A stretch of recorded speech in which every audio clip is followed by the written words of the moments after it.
Hi, everyone. How are you? And welcome to Your Thoughts, where we're going to be discussing adding a new team member to your practice. Now, I know for sure I've spoke to so many assistants over the past year that I definitely recognize that a lot of assistants have been really sort of short-staffed in practices, and many have worked by themselves. So bringing in a new team member is just it's fantastic because we're going to be hopefully alleviating some of the workload.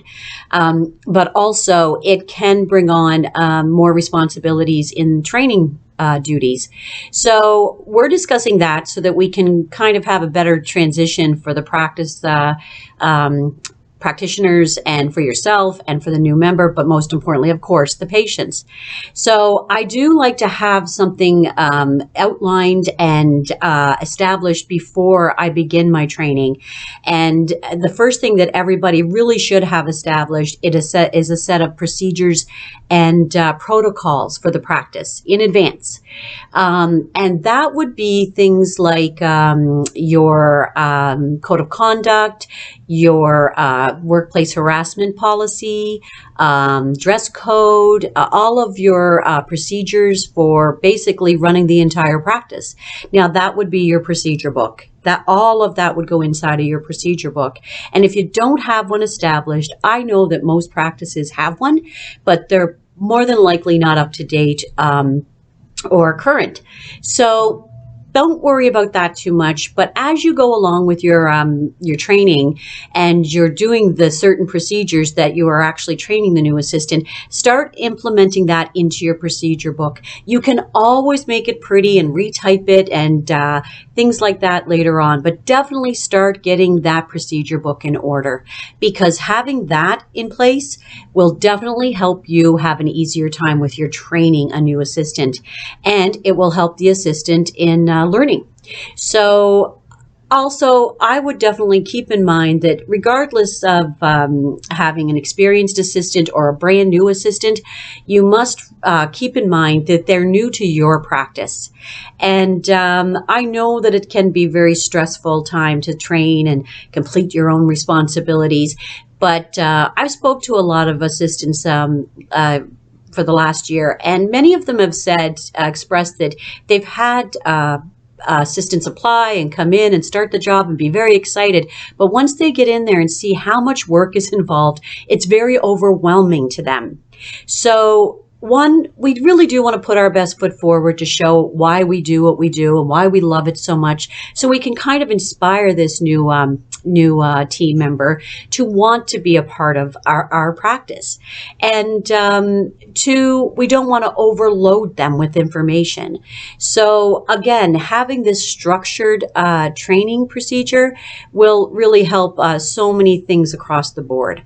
So I always start with an orientation for new assistants. But before I even do that, I will have all existing assistants, and if you work by yourself, you still write this out.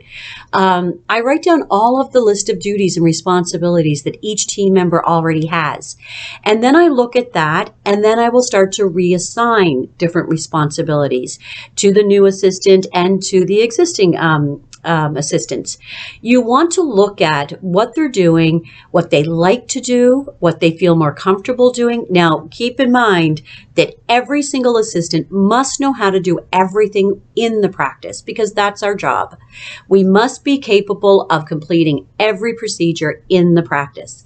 However, gearing certain responsibilities to your assistant's strengths and what they prefer to do and what they like to do, I believe you will get much more productivity, and you will have people who are more inspired and more enthused to do their job. So I like to look at that before I bring in a new assistant, and sort of reassess and reestablish those responsibilities. And then once I've done that and they're printed out and they're put in the procedure book so that everybody will know what everybody's responsible for and what everybody should be doing, then I will schedule an orientation day for that brand new assistant. And an orientation is for them to come in on a day without training but just to get a tour of the practice, to meet all of the practitioners, all of the team members, to be introduced to them, to get to know who they are, what their responsibilities are, what their titles are, and just to really get to know the people they're going to be working with prior. I also will give them a lot of materials such as practice hours, the services we provide with an outline of what each means. You may have an assistant who's experienced but never worked in a practice with, let's say, like a naturopath or acupuncturist or things like that. So I will give them that type of material about the practice, as well as direct them to our website. Everybody's got a website with biographies and services and fee schedules and hours and such like that. So I like them to have that information to take home with them so that they can look it over and start to get familiar with who we are, because that's what we're doing. Just like a new patient, we're introducing that new team member to us. So I do that. And then I will sit down and book an initial visit with that new assistant. So that will go on the schedule. If you have time that day during orientation, that's not going to affect other adjusting hours and it's not being squeezed in or fit in, then feel free to do it that day to have the initial visit. But all assistants must be patients and follow the chiropractic and wellness lifestyle. So book the initial visit.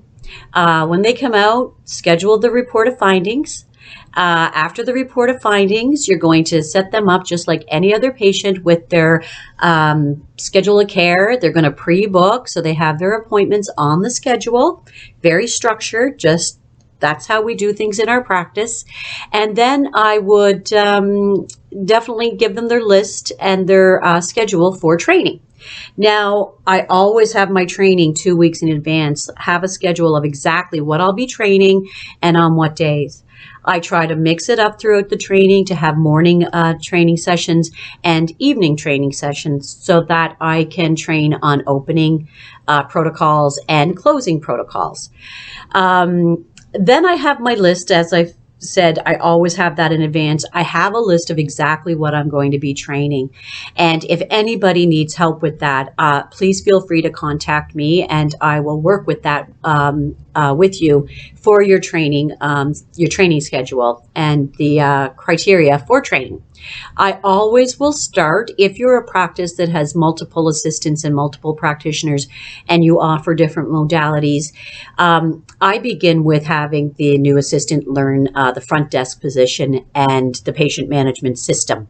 That's the first thing that I would teach them for booking appointments, processing payments, pre-booking appointments, phone procedures, so that they are capable of handling questions on the phone and understanding, how your practice flows.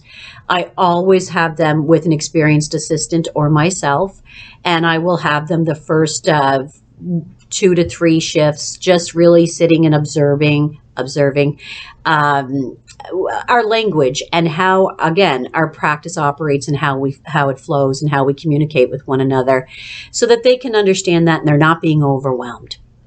And then I will move on to learning other procedures. Now, when I do start a training session, I will give them a copy from my procedure book. So if you don't have it, try to write up a procedure for them. And I'll make a copy of that and I will give them that so they have their own procedure that they can follow along with, and as well write their own sort of memory notes on the page on how they'll remember what I'm training them. So when I finish training them on a certain procedure, I always have them initial it off my list. And what that does is allow all the other practitioners and other assistants in the practice to know what they've already been taught and what they're familiar with, as well as it will alleviate, if you're not with them at that time, that they won't say, I wasn't trained on that, or I didn't learn that, or I don't know how to do that. So I always do have them initial it, so there's no miscommunications on what's been already taught. So I would definitely recommend that start looking at your procedure book before you hire. Get your procedures for what you're about to train in order so that you can present that to the assistant. You want to set them up to come into the practice seeing that you're very efficient and you're very organized and you're very supportive to them, and that you're going to do everything you can to help them to learn what you need them to learn.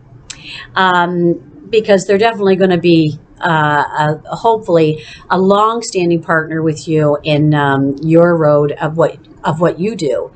So do that. And if anybody ever has any questions or wants some help with their procedure book or their procedures on hiring, I'm always available. Just call, text, send me an email. I'm happy to do one-on-ones with any assistant who needs some help. And check out our video on hiring that I did in January with a great procedure on how to write your ad for your hiring, and how to go about having the interview and questions and things like that, and how to hire, and what pay scale. All of these things are on how to hire. So if you haven't hired already, and even if you already have, check out that video, and there are the materials that go along with that workshop. And then give me a call if anybody needs any help with anything. I truly do mean that. So listen, take care, do your best. You're there, you care. And I will see everybody March 19th. I'm hosting a doctor's hours on generating income. Any assistant is also more than welcome to attend these.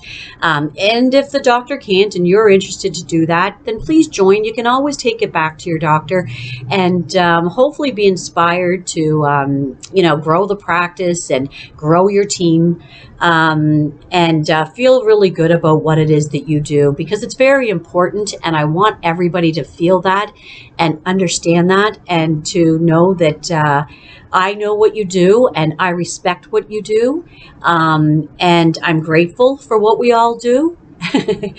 So I look forward to seeing everybody very soon. Have a wonderful weekend, and reach out if you need anything at all. Take care.